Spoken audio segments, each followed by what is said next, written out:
Ya, halo Sobat Pandit.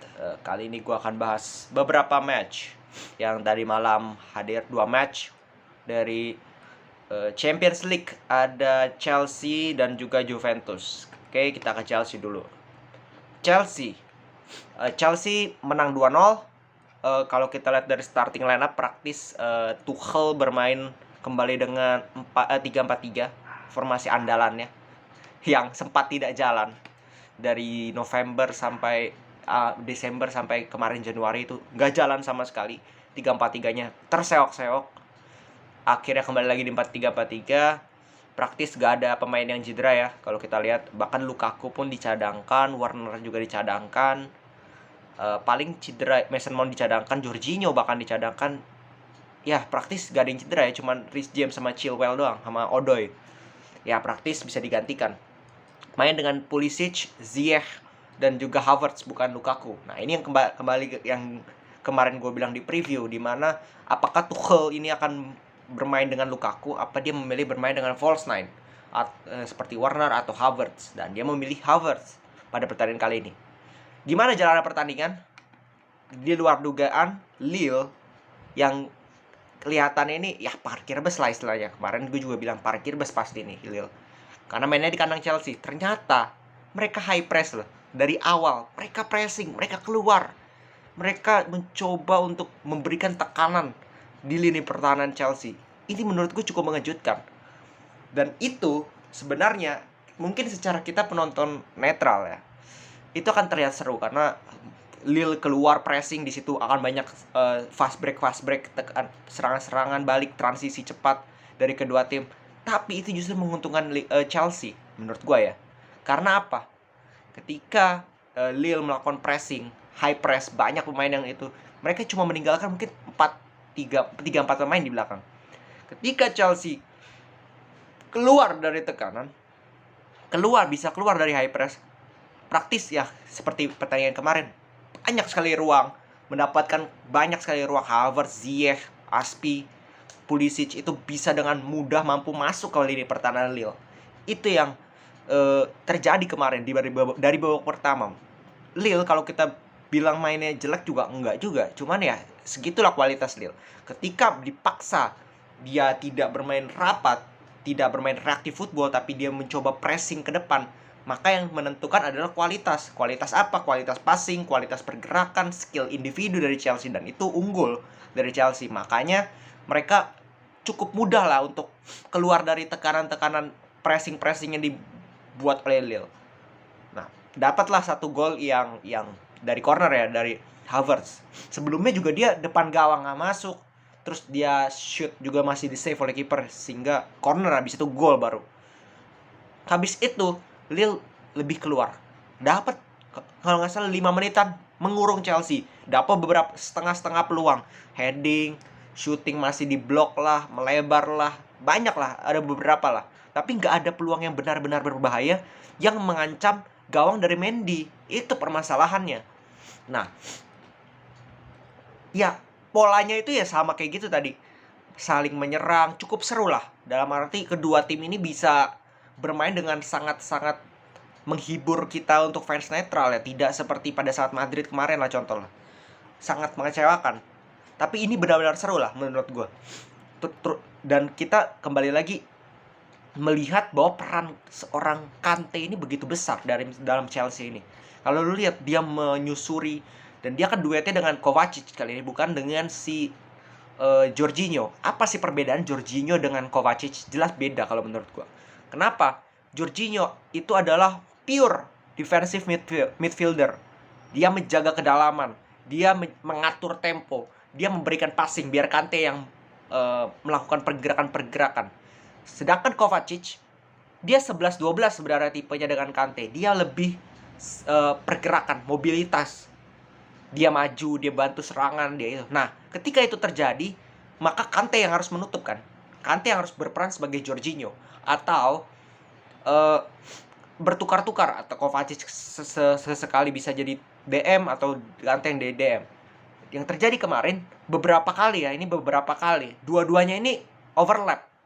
Dua-duanya ini membantu serangan, sehingga ketika bola itu di counter, bola itu dapat direbut oleh Lille, transisinya dua pemain ini sering ketinggalan sehingga langsung berhadapan dengan 3 back. Untungnya Tuchel kali ini bermain dengan 3 back. Artinya 3 pemain ini bisa dengan baik dengan tepat posisinya ketika ada serangan balik. Jadi tiga pemain di belakang itu yang menutup gitu. Berbeda kalau kita kasusnya Lille itu bermain dengan rapat di belakang, parkir bebas. Maka 3 back ini menurut gue tidak akan tidak akan efektif lah, karena lu butuh lebih banyak penyerang di depan. Karena Lille parkir bebas. Pada pertandingan kali ini Lille keluar. Lille memberikan Chelsea ruang untuk bermain, memberikan ruang pergerakan individu. Ziyech, Pulisic, Kante, Aspi, Havertz itu diberikan ruang. Ya, dibabat lah sama Chelsea. Simpelnya seperti itu. Jadi menurut gue di babak kedua juga, ya di babak kedua itu mungkin setengah-setengah peluang. Pulisic itu kan golnya counter attack ya, transisi lagi-lagi yang seperti gue bilang, dimana Kante di situ memberikan passing kepada Pulisic yang ini menurut gue sih kesalahan backnya ya, kesalahan si ada Celik di situ. Font ini udah berapa tahun sih dia, 38 tahun ya, kelihatan pergerakan itu lambat, nggak bisa mengikuti Havertz, Pulisic yang cepat banget ya kelihatan banget itu golnya itu kan Pulisic itu di press 2 pemain loh, ketinggalan semua ya. Gua nggak tahu deh defense Lille kayak gimana kayak gitu. Nah, ini menurut gua kemenangan yang menang yang cukup bagus ya untuk Chelsea ya. Dalam arti mereka sudah punya 2 kemenangan, walaupun menangnya juga tidak sedominan bagus banget gitu, tapi exactly yang penting di Champions League ini adalah kemenangan. Lu nggak perlu main bagus-bagus amat kok, yang penting lu menang, yang penting lu bisa lolos terus. Beda dengan Liga, ini turnamen dimana kemenangan itu perlu di setiap laganya untuk memastikan lu lolos sampai final. Tergantung form of the day kalau udah final mah. Tergantung mental juga kita lihat Chelsea. Dan menurut gue sih kalau nanti di Lille ya, mungkin Chelsea bakal kesulitan imbang atau kalah 1 gol, tapi mereka tetap lolos lah. Menurut gue ya, kemungkinan kecil mereka but this is football ya, bisa aja Chelsea nggak lolos ya. Tapi ya kalau kita netral, kalau kita realistis ya Chelsea yang lolos lah. Terus kita ke Villarreal Juve, main di Villarreal. Juve memang dapat gol kan imbang ya, 1-1. Ini menurut gua kesalahannya di sini. Kesalahannya adalah di gol pertama. Di gol seorang Vlahovic yang terlalu cepat menurut gua. Belum sampai menit, detik 32 udah mencetak gol. Lewat long ball. Udah, abis itu praktis boring. Bener. Fans netral lihat ini, aduh, nggak enak banget ditonton. Villarreal jelas langsung urung. Juve parkir bus. Juve main 3-5-2 di atas kertas. Ketika bertahan jadi 5 back. 5-4-1. Morata juga turun bahkan. Ini yang membuat pertandingan ini tidak seru. Villarreal ya mereka mencoba mengurung. Tidak bisa melakukan strategi mereka yang biasanya delay alur-alur, nggak bisa karena mereka sudah ketinggalan dari menit 1 bahkan detik 32. Jadi mereka harus mengurung, lebih ngepres. Tapi ya dari situ Villarreal dapat tiang seorang Lo Celso. Terus back heel-nya dan Juma masih di save, beberapa setengah peluang dapat. Tapi mereka tidak bisa mencetak gol karena menurut gua finishingnya ini agak buruk ya dari Villarreal. Mereka passingnya oke, tapi ketika masuk ke dalam kotak penalti, di situ mereka agak buram. Dalam arti bingung gitu mau melakukan apa. Bingung mau menyelesaikannya seperti apa. Jadi praktis membosankan ya, tidak banyak peluang juga. Juve dapat bola long ball, ngincer Vlahovic, ngincer Morata, udah gitu doang mainnya. Bener-bener gitu doang. Bener-bener long ball. Cuadrado dapat bola long ball. Siapa dapat bola, Locatelli long ball. Sesekali dapat, sesekali bisa membahayakan. Karena ya Villarreal gitu. Mereka high press, meninggalkan paling 2 pemain. Vlahovic bisa duel dengan 2 pemain itu karena dia punya fisik dan punya kecepatan yang cukup bagus. Seorang Vlahovic dapat masuk babak kedua, tetap sama alurnya. Dapatlah gol dari Parejo. Gol yang menurut gue kesalahan lini belakang murni, for sure. Masuk Bonucci kan menit 46, bukan memperbaiki, malah kalau lu lihat prosesnya, si siapa, si Parejo ini masuk gitu, masuk ke dalam. Ada satu pemain yang menarik perhatian di sebelah kiri itu, antara Danjuma atau siapa. 3 pemain loh yang pressing dia. Parejo benar-benar nggak di-pressing sama sekali. 3 pemain dan 3-3 center back, memalukannya. De Ligt, Danilo dan juga Bonucci, semuanya ke satu pemain ini.